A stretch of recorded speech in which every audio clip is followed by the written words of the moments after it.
Dr. Lawson, Mrs. Willard, members of the Council, guests, and friends. On behalf of the Board of Trustees of the Council, and especially its Chairman, Brad Jacobs, it's my great pleasure to welcome you this evening. Let me remind you of our next program. Norman Augustine, the Chairman of the Board of Directors of Martin Marietta Corporation, one of America's outstanding businessmen and good citizens, will be our guest. That's the Harbor Court Hotel on the 8th of June. Our topic tonight, the future of Russia's business with Russia, is of course of interest to both the attentive citizen, all those concerned with the political stability of the Soviet Union, or the former Soviet Union, in which the questions of her economy are so vitally important, as well as those people who are interested more specifically with the future of U.S. business relations with Russia. Our guest this evening, Dr. Eugene Lawson, is indeed extraordinarily well qualified to approach this topic. Dr. Lawson is a graduate of Princeton University, where he graduated magna cum laude. His PhD is from Columbia University. He was in the United States Navy from 1961 to 1963 in the Pacific. He joined the State Department in 1969 and held a series of interesting positions, primarily in East Asian affairs. By the way, Dr. Lawson is the author of 2 books on China, one on U.S.-China trade and a second on Chinese-Vietnamese relationships. Dr. Lawson has also been associated with the Brookings Foundation. He later joined the Commerce Department. He's been an ambassador as well to the International Labor Organization. While in the Commerce Department, he's been Deputy Assistant Secretary, first for East-West relations, and second again for East Asian relations.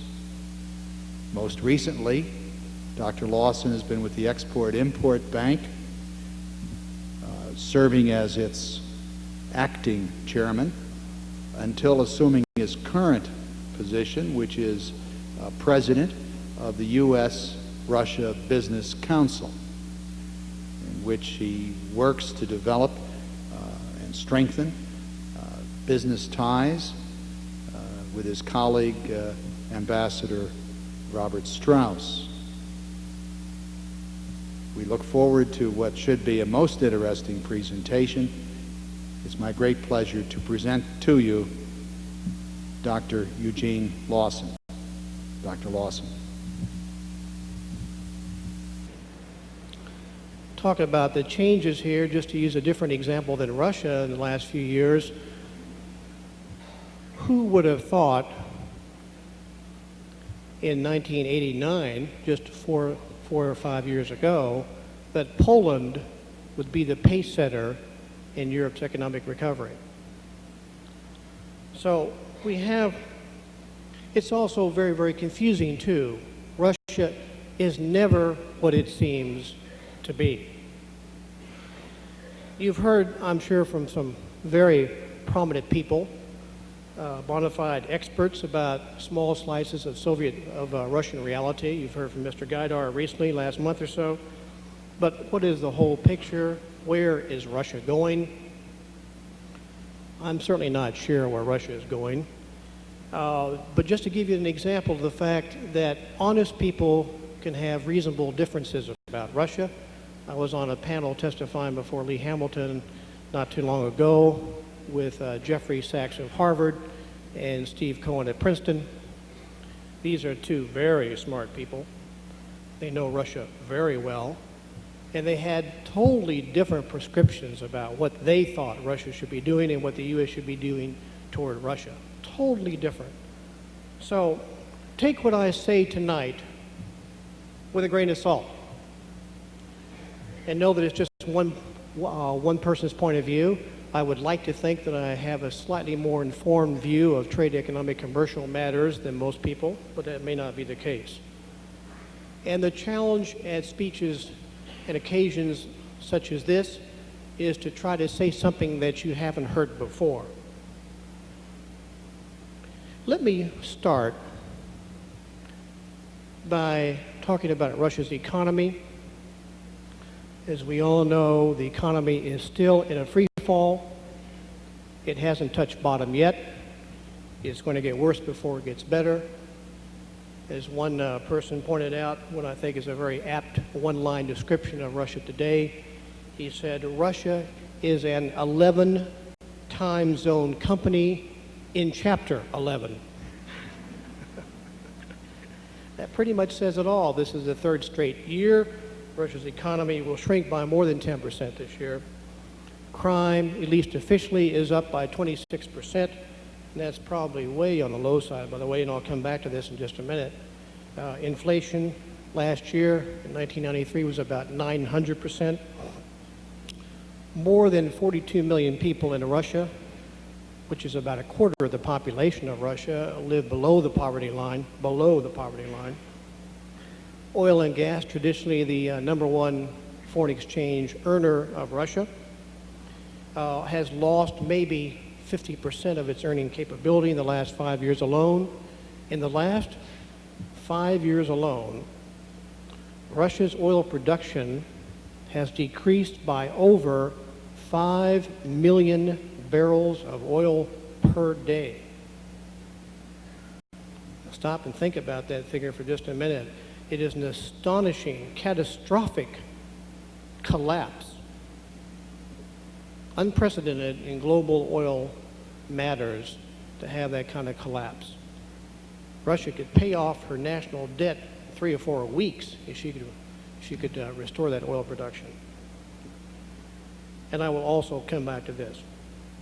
Now, let me, if I may, offer you 7 keys as a guide or a blueprint to tracking Russia's developments for the rest of this year and into 1995. In no particular order, but the number one has to be hyperinflation. As someone said in Russia, hyperinflation is not an act of nature. It's because of certain policies. And we all know what has caused hyperinflation in Russia in the past. It is the printing of rubles by the Central Bank of Russia to sustain the world's largest unemployment scheme. Now, when Boris Fedorov left the government 6 months ago, he said, when I leave, we're going to go into double-digit inflation right off the bat, and it'll be hyperinflation overnight. That has not happened, I'm very pleased to say. The inflation rate in Russia the last 4 or 5 months has been hovering around 8% a month. That's nothing to shout about, to be sure, but it is hardly hyperinflation, and the government, I'm happy to say, Chairman Burton on down, is acutely aware of the danger of hyperinflation. It knows it can wipe the regime away overnight. But that is a trend, an issue, which we should take daily track of. The second issue is privatization. By any criteria, it must be declared so far a major success in Russia. But the jury is still out in privatization. And the reason for that is because the small and the medium-sized moms and pop service industries kinds of enterprises have been privatized successfully, but the large defense behemoths in Russia, these ones that engage, 20,000, 100,000 people, have yet to be privatized, and that's the reason why I say the jury is still out. What we really need in privatization is the second phase. What's happened in the first phase is there's been a paper turnover of ownership in these enterprises, but there has been no new capital, no actual transfer of technology, no new management skills have come into these enterprises. What has been created is a whole class of shareholders, and that's to be supported and applauded. But it's not the same thing as injecting capital, etc., into these enterprises. So we wait for the second phase. But it is the one bright, shining hope in Russia today. and it's actually quite broad and pervasive in Russia. You've got to get out of Moscow. Moscow is the capital of the grumblers. And you've got to get out in the countryside to see the spontaneous grassroots capitalism at work. People are taking their own destinies into their hands in Russia. And there is this very large, broad, extensive class of new entrepreneurs.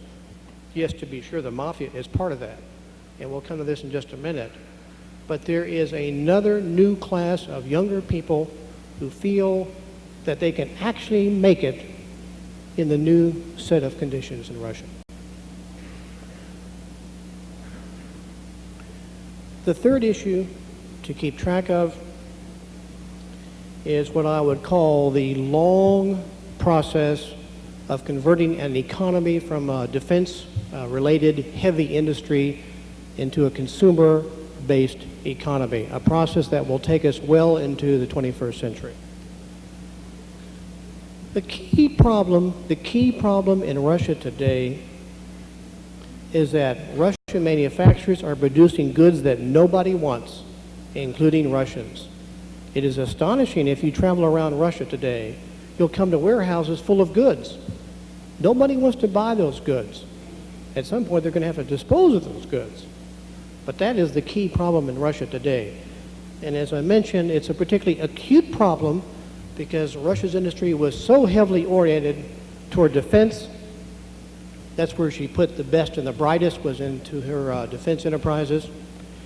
And it's going to be very, very hard to convert that to civilian production. We don't do it very well in this country, and there's no particular reason why the Russians can do it very well in Russia. That's going to be a long and tortuous process, but it's another key issue to track as we try to wind our way through this minefield. The fourth issue is political stability. Here on this issue, I'm a bit of an optimist. We pushed hard for free and fair elections in Russia, and we got them. We may not have liked the results all that much, but when it comes right down to it, if you analyze the makeup of the Duma, which is the actual rule-making body, the lower house of the parliament, there is a working majority in favor of reform. And what is needed in Russia today is for the executive branch to make a decision and say, okay, we will work with this Duma. There's still way too many people, way too many officials in the executive branch of the Yeltsin government who say, we don't need the Duma, we don't want the Duma, they're a pain in the posterior, we're not going to work with them, etc. But it is necessary that they work with the Duma. I'm fairly positive, optimistic, that over the next 3 to 6 months, which is the crunch time, which I'll come back to in just a minute, that the executive branch will work with the Duma and some legislation will be passed that will enable investment to go forward. Now, another side issue of political stability is the issue of regionalization. As we know, Mr. Yeltsin has made a lot of accommodation to the local oblasts and republics and so forth to try to buy off their political support. It's the kind of thing that will come back and bite him in the rear. I'm sorry to say, Moscow does not have the kind of political control that it used to have. Obviously, it's lost a great deal. It is very ignorant about some of the things going on in the countryside, as I mentioned before. And from that sense of political stability, I am worried that the same sort of centrifugal forces that drove the former Soviet Union apart are still alive and well in Russia today. Minimized, much less than they were, but they're still alive and well, and that is a major political issue.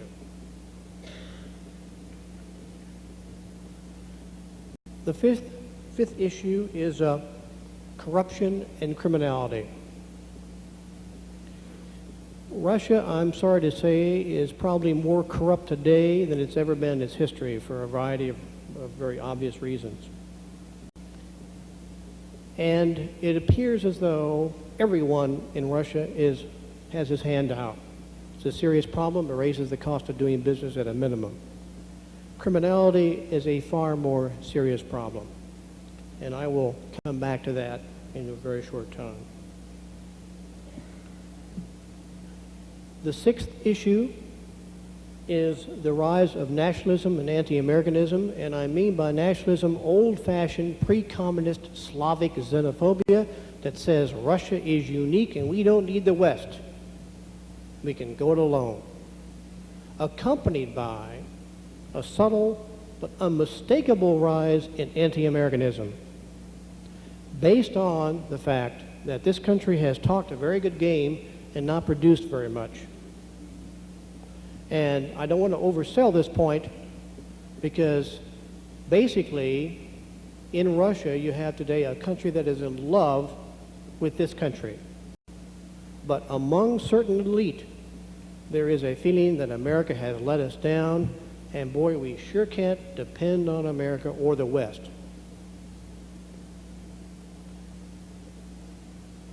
The last issue to keep track of,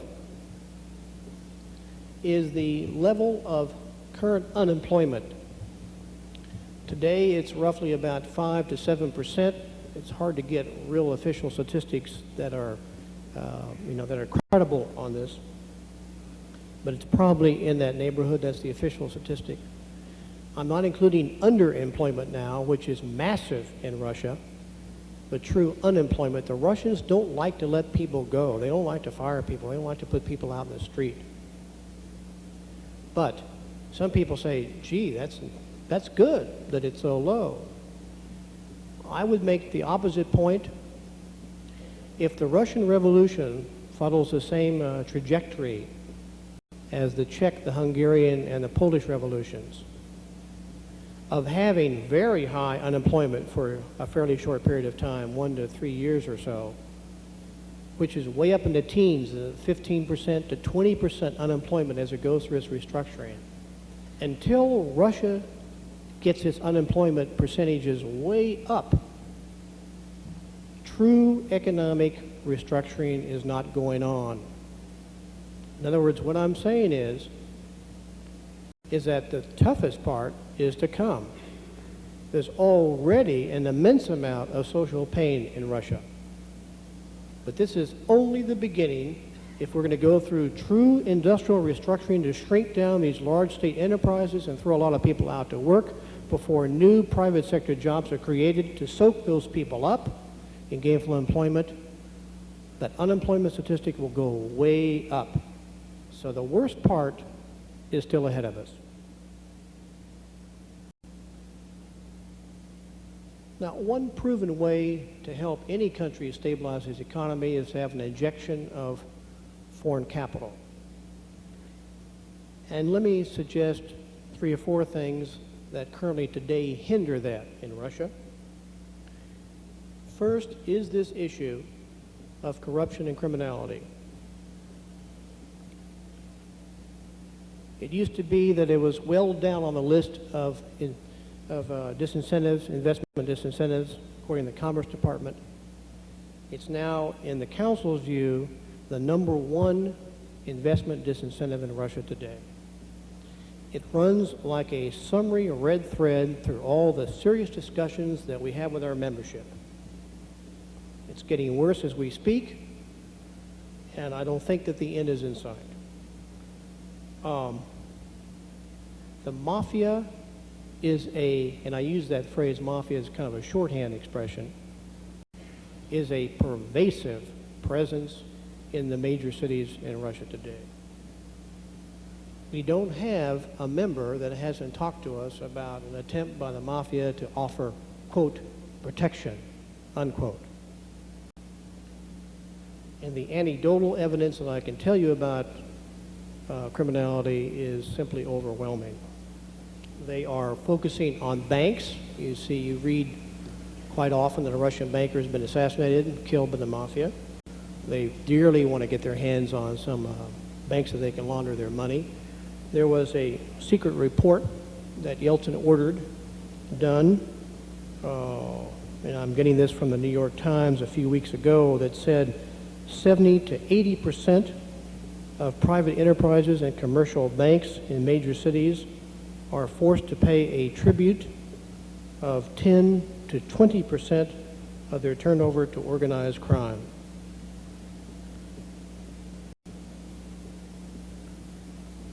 The second disincentive is one that we're all familiar with, and that's the uncertainty of authority at all levels. It's kind of fundamental.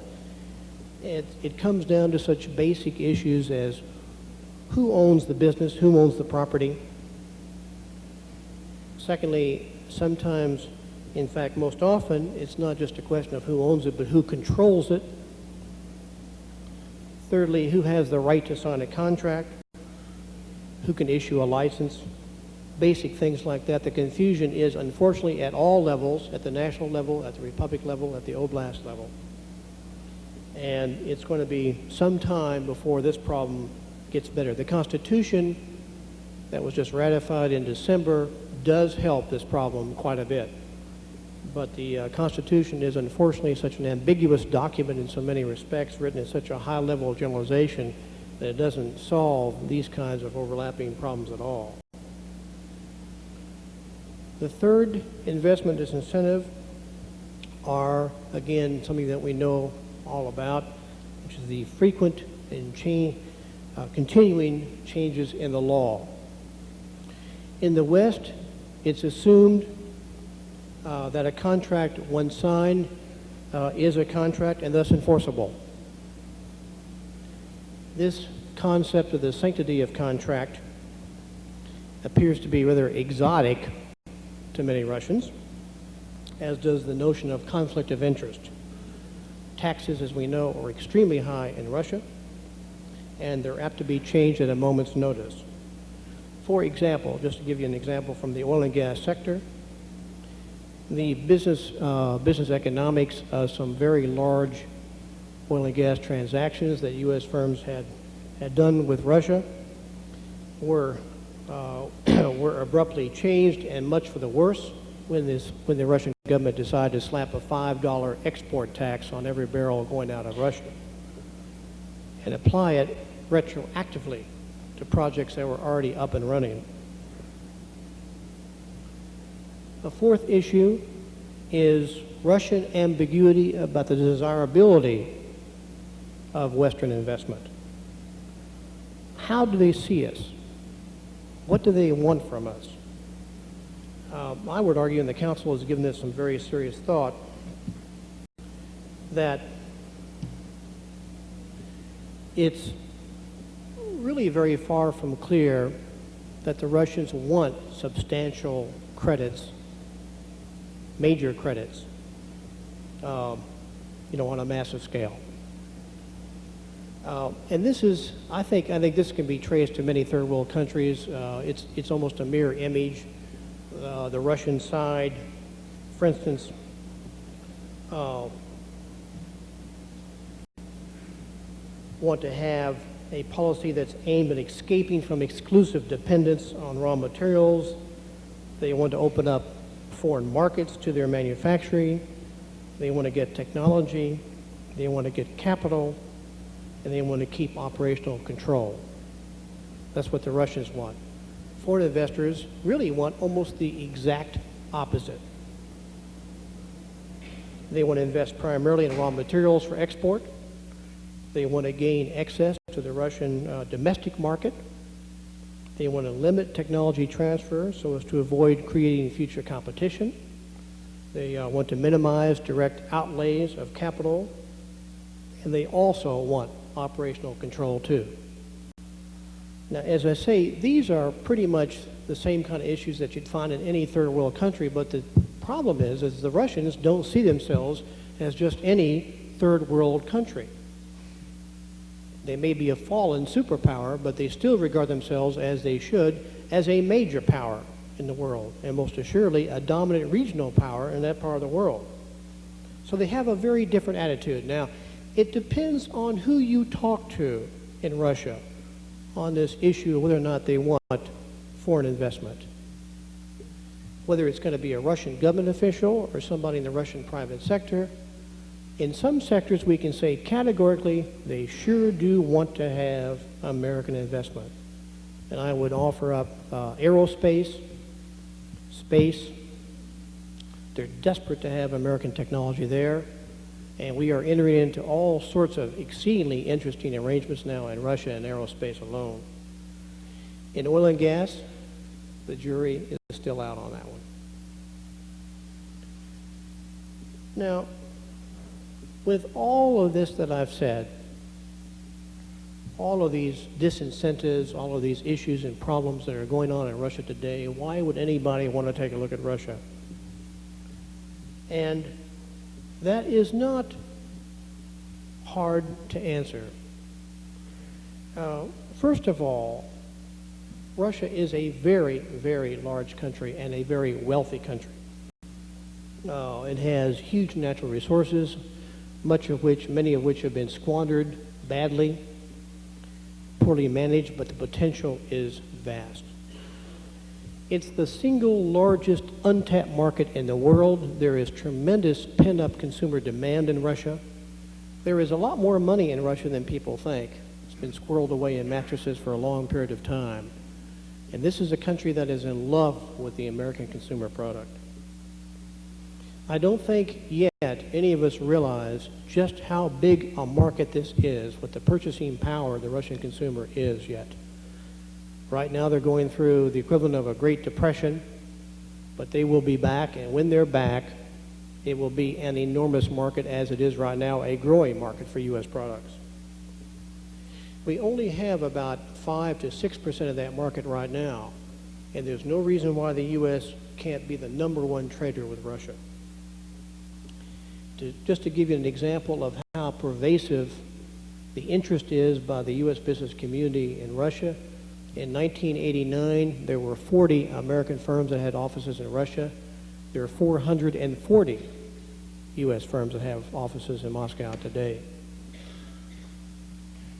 And I would also cite one other statistic here. In 1992, the official commercial calls that are kept track of or logged in by the U.S. Embassy in Moscow came in at 400. Last year, it was over 10,000. The interest is there. I don't know if it's kind of like the Rio Grande, if it's very broad and quite shallow, but the interest is most assuredly there. We are, in many respects, natural trading partners. Russia is in transition to a consumer society, and we are the world's greatest consumer society. In Russia, the most admired consumer goods are American goods. And as I mentioned before, I think there is enormous pent-up consumer demand. They are not buying Russian goods for the most part. Even though they're priced much below, they will save their money and buy the Western goods. On just a personal level, Russians and Americans tend to like each other. I think our personalities are compatible. The Russians are very open. They like to laugh. They're very generous people. We've never fought each other. The Cold War was just that, a Cold War. And as I mentioned, or maybe I did mention before, but I should have, today the U.S. is the #1 investor in Russia. We've invested about $1 billion in the new Russia. Now, that's a very small level of investment. In Hungary, we have nearly $4 billion in investment, and that's a country with 1/15 the population of Russia. So there's clearly enormous room for growth here.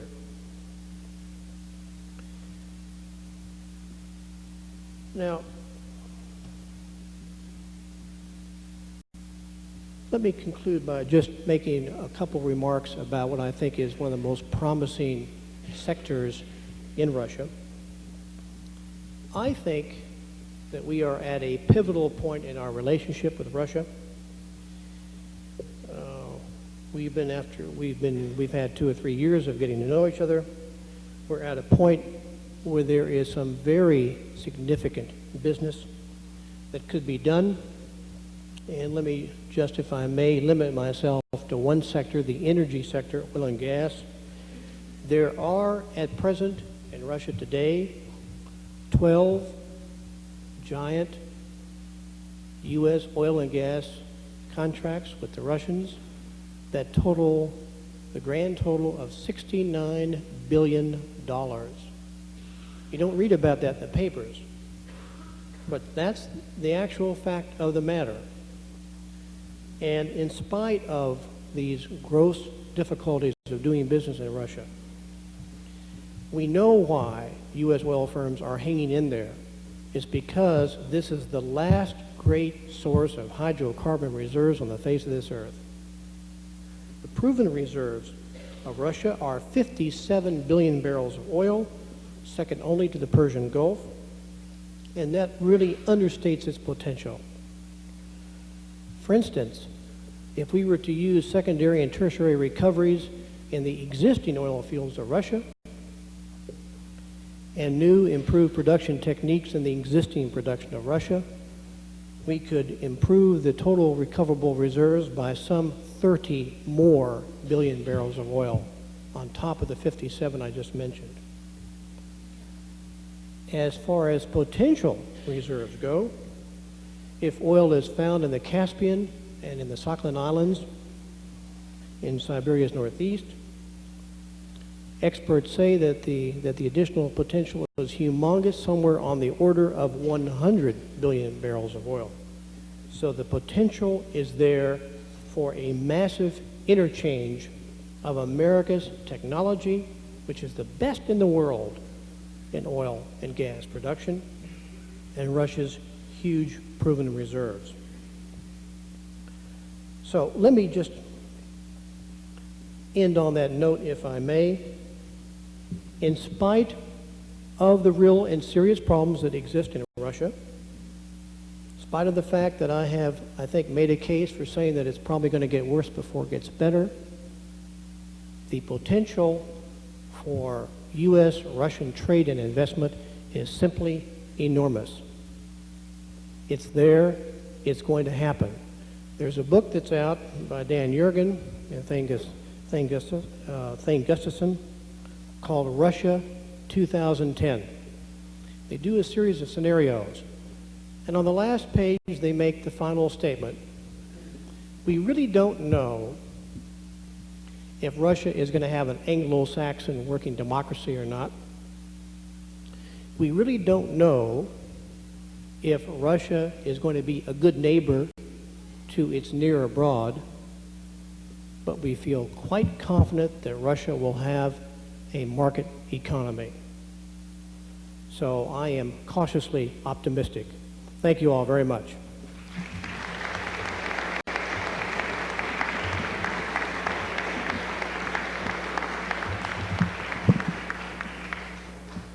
Well, thank you for a splendidly structured outline, and it certainly provides a focal point for questions, which you graciously agreed to take at this time. Yes, ma'am.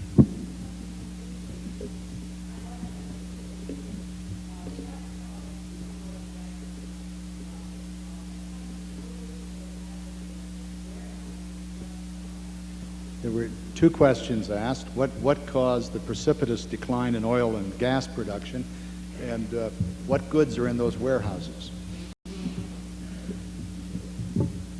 The first question, what has caused the precipitous decline in Soviet production, is a very good question. It's basically because they've been underinvesting for the last 10 years or so, and finally the chickens are coming home to roost. Secondly, it's a question of field management of the oil fields. The emphasis in Russian oil production was on produce. You know, meet the quota. No matter what you do, pump the oil as fast as you can to get that quota. And as most of us know, who know anything about the oil business, you don't do it that way for maximum production of your oil field. You pump a certain amount here, you may go over there and drill another well over there in that side of the field and so forth, and you pump it at a certain rate to try to draw the maximum amount of oil out of a field. Take one statistic, for example. In the U.S., we get probably 45 to 55% recovery of oil from an existing field. In Russia, it's 15 to 20%. It's a huge waste. of oil, enormous waste of oil. There are lots of other reasons too I won't bore you with, but the major one being right now is that the Soviets, in an effort to try to diversify out of Russia, actually encouraged the republics to build certain oil-producing equipment plants. And now trade is broken down between Russia and the former republics, and they can't get access to those plants. Those plants are going belly up because they're not subsidized anymore, so they don't have the spare parts. At the Exim Bank, we started this thing called an oil and gas framework agreement, whereby we noted that 1 out of every 5 wells in Russia today is idle. And the reason for that is lack of spare parts.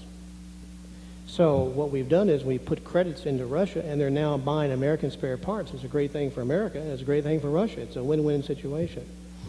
On the second issue, second question of what's in the warehouses, everything. Everything known to man. And it's of such shoddy quality, and it's rusting away so fast that that they're going to have to burn the warehouses down. It's a tragic situation. Yes, sir. Dr. Lawson, I have been involved in an enterprise which, if it takes form, would involve shipping building materials into the former Soviet Union for the purpose of housing construction. We have been told, we haven't gotten into this very deeply yet, but we've been told that the mafia, in your term, is so firmly in control of the ports that we probably will have to pay 15% or so to get these materials moved through the ports. My question is, should we simply budget for this and plan for it? Or is there something that you can suggest that we could do?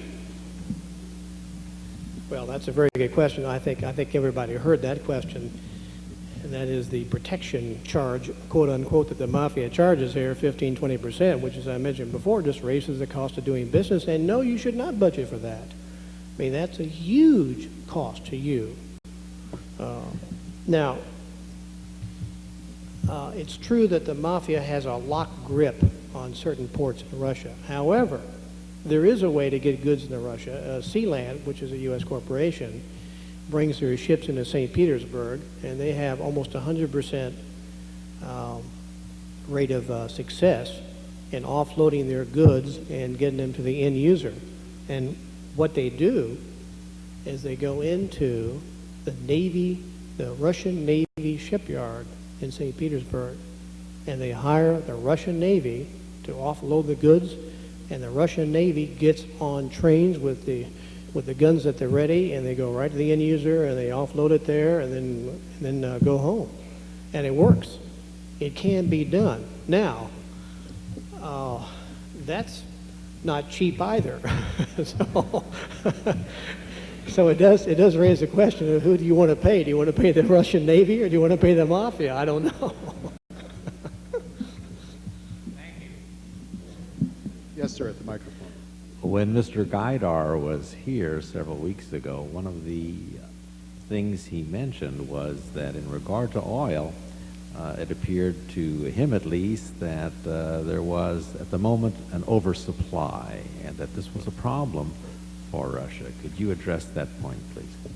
Well, that's a very good point, and he's exactly right. Right now, there's a glut in the Russian market because domestic consumption has just plummeted. I mean, there is, about maybe a fourth of the domestic consumption need for Russian oil domestically as there was in the previous in the 1980s. So he's absolutely correct. The second problem is the Russians would dearly like to take advantage of then exporting that oil that they don't need to use in Russia and to earn foreign exchange.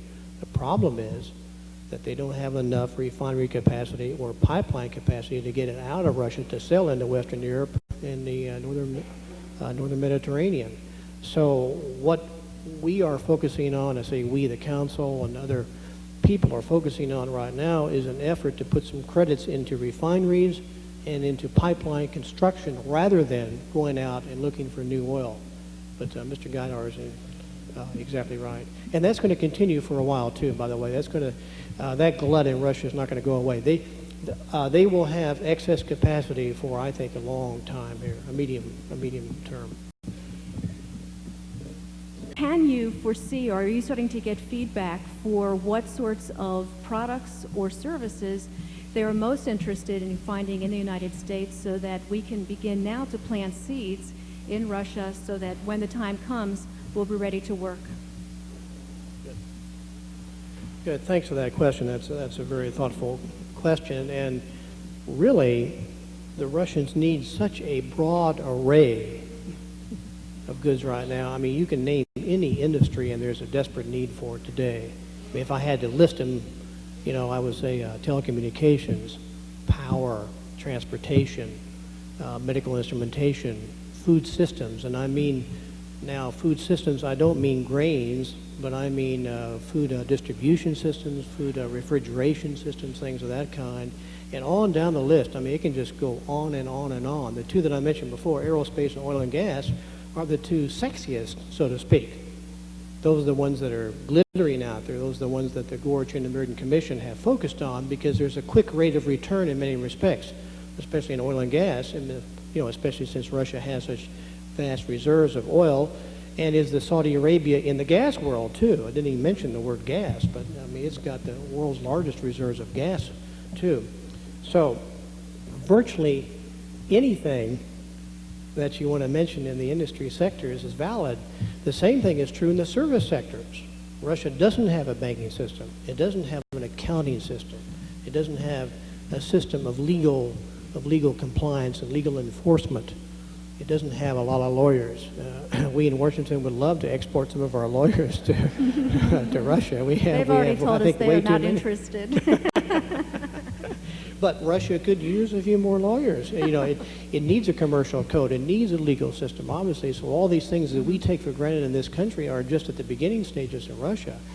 And they're using American commercial banks now. They're using American, the big six accounting firms and so forth. But there's a tremendous potential in just the service industries alone. What time span do you see, this is my final comment, what time span do you see this turnaround? Certainly it's going to take a long growth curve for them to come from essentially nothing to, as you're saying, to develop something that's usable and workable. What time frame? Is it going to be in our lifetimes? Well, if I knew the answer to that, I would. It's hard to say. I mean, Jürgen and Gustafsson say, Russia 2010, you'll definitely have a market economy that's moving along at a nice clip. Mm-hmm. I think you'll see it before then. I think you'll see a recovery in 3 to 5 years. I'm, again, on the optimistic side. Probably take what I say with a grain of salt. I do this for a living. I'm trying to promote the U.S.-Russia Business Council, so I have a vested interest in saying that I honestly believe that all the elements are there. Mm-hmm. Russia's workforce is fantastic, absolutely fantastic. It's much better educated than our workforce is, mm-hmm. And they're dynamic people, as smart as they can be in science and technology and things of that kind. And there's simply no reason why, given the right tools and a little bit of help here, and a few breaks, why they won't be sparking a recovery in 3 to 5 years. So much depends on the next 3 to 6 months, because what's going to happen, or what might not happen, but what should happen, I hope will happen, is that the Duma will pass the kind of legislation that's necessary for these $69 billion of U.S. investment in oil and gas alone to go forward. Right now, U.S. investment has stopped. It's dead in its tracks.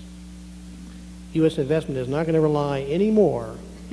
U.S. companies are not going to rely anymore on the executive branch decrees. Mm-hmm. They need to have the Duma come in there and put its seal of approval on it, and then have the president sign the bill, and then they'll put some more credits in. But until that happens, we're not going to be putting any more credits in there of a serious nature. I mean, Mars will, and Pepsi-Cola and Coca-Cola. Thanks very much for that question. Yes, sir. All sorts of questions that come to mind, but let me pick out one of my choices here. Everybody keeps talking up the United States and Russia being trade partners and trading both ways and American investment in Russia. Yet the United States has this chronic problem for many years now of a fairly large and lately growing trade deficit with the rest of the world. And of course, I assume that the Russians would not want to have a trade deficit with us. They need to make money, not to lose money if they're going to develop it. And of course, not to mention our internal hundreds of billions of dollars budget shortfall every year. Is the United States really, a good bet as the main source or the leader to bring Russia out of the economic dark ages, or maybe should they perhaps be looking elsewhere? Well, that's a very good question. I don't think we need to summarize it. I think everybody heard it. And let me say this, that the U.S.-Russia Business Council realizes that trade is a two-way street, and that it's one thing to promote U.S. trade and investment in Russia. We know that Russia must have free and fair market access to the U.S., which is the largest consumer society in the world. Getting free and fair access into the common market, into the EC, is a lot more problematic. It's easier to gain access into this country than it is into the EC. There is one big thing that stands in the way, some very nettlesome and troublesome trade laws that derive from the Cold War days that are still on the books. And I'm speaking here about Section 406 and anti-dumping, which means that when Russian goods come in at very low prices, the U.S. producers that are hurt by it jump on top of it and tie it up in knots and put it into courts and make it very hard to do. Well, there's a whole separate standard for that, for what they call non-market economies to begin with. Exactly. And I did some sloshing around in that when I was at the Commerce Department in 1982 and 1983. Now, the U.S.-Russia Business Council sponsored a study, which we paid quite a little bit of money for, to have a law firm in Washington, Steptoe and Johnson, do a major study about how the executive branch could deal with the anti-dumping legislation that's on the books. And we have now sent this study, it's been completed. We sent this study to every member of the Congress and to the executive branch officials responsible for this type of thing. And I think we're going to have some progress. And this is to show good faith to the Russians that we know that they've got to sell their products in this country. They've got to. For a while, it's going to be raw materials, to be sure, until they can start to produce world-class global manufactured goods. But that's okay. They must be able to sell. They can't be penalized from coming into this market. So we're trying to do our share. And your point is very well taken. Well, I mean, they've already caused a panic as far as aluminum, I understand, for about the last couple of years by dumping that. But, Yes. I mean, that's really not sustainable. So I still don't understand how the United States is going to bail out Russia's economic problem without worsening our own. Well, that's always an issue, when you start to have a newcomer on the world scene come in that's certainly one that's big and powerful as Russia, come in and start to flood the market with goods that are, lower priced or goods that are competitively priced, I might say. That's always an issue for our own U.S. consumers, for the U.S. producers. So it's a trade-off between the U.S. producers and the U.S. consumers. And I'd like to think that the U.S. has a freer and more open access than any other country on earth. In certain areas we don't, to be sure. But we very much need to give the Russians, in my view, trade preferential treatment of the same kind that we gave those 4 young tigers I talked about in East Asia in the 70s, and do it for Russia today, and do it for countries in transition, like Vietnam, and like the other former Soviet Union countries. Yes, sir. Mr. Lawson, could you comment on healthcare management as an avenue for foreign investment in Russia today? I wish I really knew something about it. I know just enough about to really be dangerous on the subject. We've got some of our members who are in that field. One of them on the board, Johnson & Johnson, thinks that there is enormous opportunity now in Russia for this. The healthcare management system has just broken down in Russia. It's just a disaster. And that we have a lot to offer on that. There is a technical assistance program that's currently being bid around town in Washington and elsewhere for for Johnson & Johnson or companies like that to come up with programs and policies that would help the Russian medical sector. So I would hope that some help is on the way, but it's going to be a while before any help is really directed that way. Our last question.